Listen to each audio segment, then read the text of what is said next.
Hello, this is Dr. David Oliver here from the Freshwell Health Centre. This video is about prediabetes and, more importantly, how you can reverse it. And please remember, this and all our videos are for information only and not medical advice. And do please check with your doctor or nurse before starting any new lifestyle changes if you suffer from any health conditions, eating disorders, pregnant, breastfeeding, or under 18 years old. Also, if you're on medication such as blood pressure medication, making some of the lifestyle choices that we're going to discuss may potentially reduce the need for blood pressure medication and could result in you becoming over-medicated. Anyway, enough of that. What is prediabetes? Most people know that diabetes involves having a raised sugar level in the blood over a long period of time. We see blood sugar on a continuous spectrum, really, from low blood sugar to high blood sugar. The World Health Organization has made a decision as to where on that spectrum you become diagnosed with type 2 diabetes. We use a blood test called the HbA1c level, which measures how sugary the blood has been in the last 3 months. A level of 48 or more on 2 or more occasions is equivalent to a diagnosis of type 2 diabetes. Prediabetes is not quite up to that threshold, but still raised blood sugar. The World Health Organization has agreed a level of 42 as pre-diabetic. The important thing about prediabetes is that it can progress to type 2 diabetes at a rate of 10% of the population per year. This is why it's so important to take the opportunity of trying to get things under control and potentially reversing it at an early stage. In addition to having an HbA1c of 42 or more, prediabetes can be diagnosed by having an abnormal blood sugar level, blood glucose level, when you've been fasting for 12 hours. In addition, there is something we call a glucose tolerance test, whereby you have the fasting blood test, we give you a sugary drink, and then we repeat the glucose sugar blood test 2 hours later. We tend to do less of that these days and tend to rely much more on the HbA1c level. You may hear expressions such as impaired glucose tolerance or impaired fasting glycemia or non-diabetic hypoglycemia. All of these things mean the same, and it's a little bit confusing, but essentially they mean the same thing, that your blood is sugary, but it's not sugary enough to be called diabetes. There are other terms that we're going to briefly discuss in this video. There is something you may have heard of called metabolic syndrome, which is quite complicated, but essentially what it means is that it's a situation where you tend to keep a lot of fat around your organs. So it's not fat that you can get hold of from the outside, it's organ fat or visceral fat, and there's a big overlap with that with prediabetes and diabetes. Another term we're going to discuss later on is insulin resistance and non-alcoholic fatty liver disease. I tend to think of all of the words on this slide as really having a very similar meaning. There is a big overlap between all these things, as we will discuss. Where does the sugar in the blood come from? Sugar, a lot of people tend to think of sugar as table sugar, which is essentially two molecules together. There's a glucose molecule and a fructose molecule. It's also called sucrose as a combined molecule.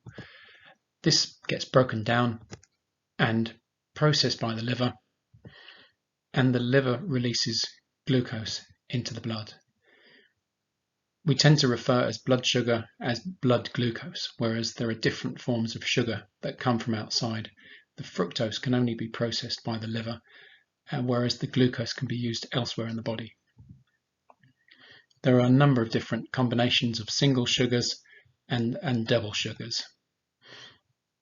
Lots of different natural sugars like honey and fruit also contain sugar, fructose, glucose in various different amounts. And the problem with having too much fruit juice, for example, or particularly sugary drinks, is they're very high in fructose, and the only place that fructose can be metabolized is in your liver, and that puts unnecessary stress on there. Other forms of sugar that we don't tend to think of as sugar because they don't taste so sweet are carbohydrates: pasta, rice, potatoes, bread, cereal.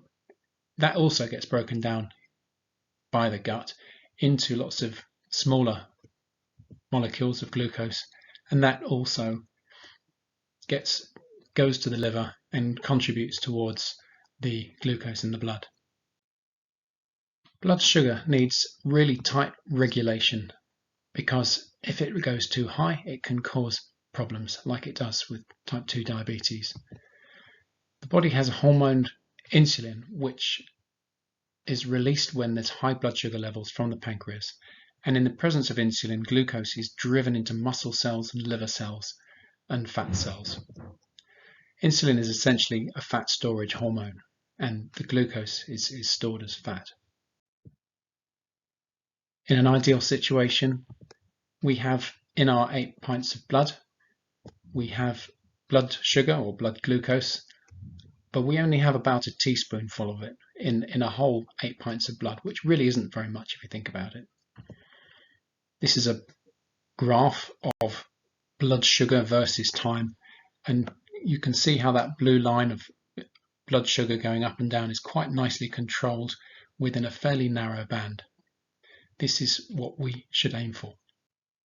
For some people, over the years, they can develop a state of what they call insulin resistance, whereby the body's liver is being bombarded with so much sugar over the years that it starts to become resistant to the effects of insulin as the body is trying to squeeze more and more sugar into fat cells. We start off with a normal amount of sugar going to the liver and nicely controlled blood sugar.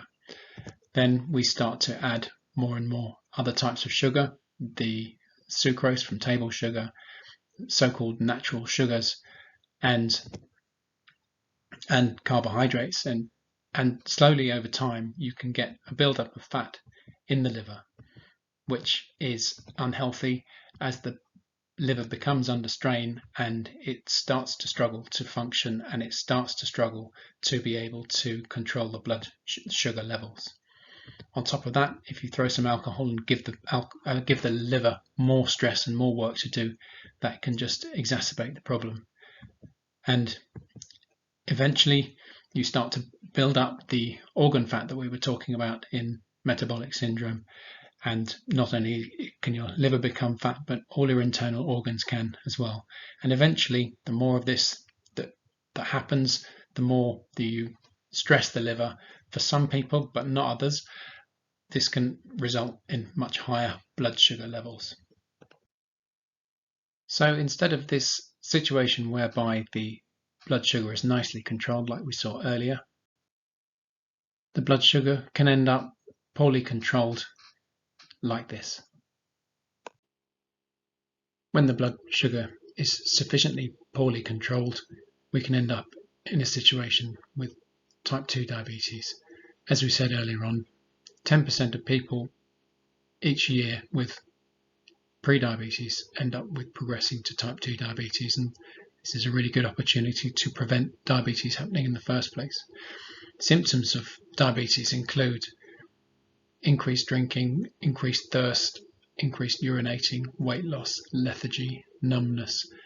There's quite a number of symptoms. If you have prediabetes and you develop any of these symptoms, you should go and see your doctor as soon as possible. With diabetes, sometimes people need medication to control it. If we can manage to intervene before that happens, so much the better. Complications of diabetes can include increased blood pressure, increased cholesterol. You can end up with damage to the back of the eye and blindness. You can end up having heart disease and heart attacks, increased risk of stroke, increased risk of kidney damage, an increased risk of leg ulcers and nerve damage. All of these things you have an increased risk of if you have type 2 diabetes. Onto the risk factors for prediabetes and type 2 diabetes. No surprise that being overweight, defined as a body mass index of greater than 25, is very much associated with diabetes and type 2 diabetes and pre-diabetes. At the onset of type 2 diabetes, 85% of people are overweight, but interestingly, 15% of people have a normal weight. So it's a little bit more complicated than just looking at weight. It's more about what type of person you are in terms of where you store your fat. People are different. Some people tend to be able to store fat underneath the skin as subcutaneous fat. That's fat that you can kind of actually grip with your hand. We have patients who are severely overweight and don't seem to develop diabetes at all. Some people tend to store their fat as visceral or organ fat. We talked about metabolic syndrome earlier on, where this is a problem. So some people are predisposed to it and some people aren't, and we think it's got much more to do with where the fat is stored. Waist circumference is a much better guide than looking at BMI, and that is quite a good thing to monitor. Age is a significant factor in a risk factor in developing prediabetes and type 2 diabetes. Realistically, it's a long old process of people putting weight on over the years, becoming insulin resistant, and perhaps after that becoming pre-diabetic and then having type 2 diabetes. Sedentary lifestyle, not taking much exercise, can certainly predispose to this as well. Family history of type 2 diabetes and ethnic origin are very much both risk factors for type 2 diabetes. These characteristics, I think, can often determine what type of fat storer you are, whether you're someone who stores fat as subcutaneously or whether under the skin, or whether you store fat amongst your organs as a visceral fat, as we said before.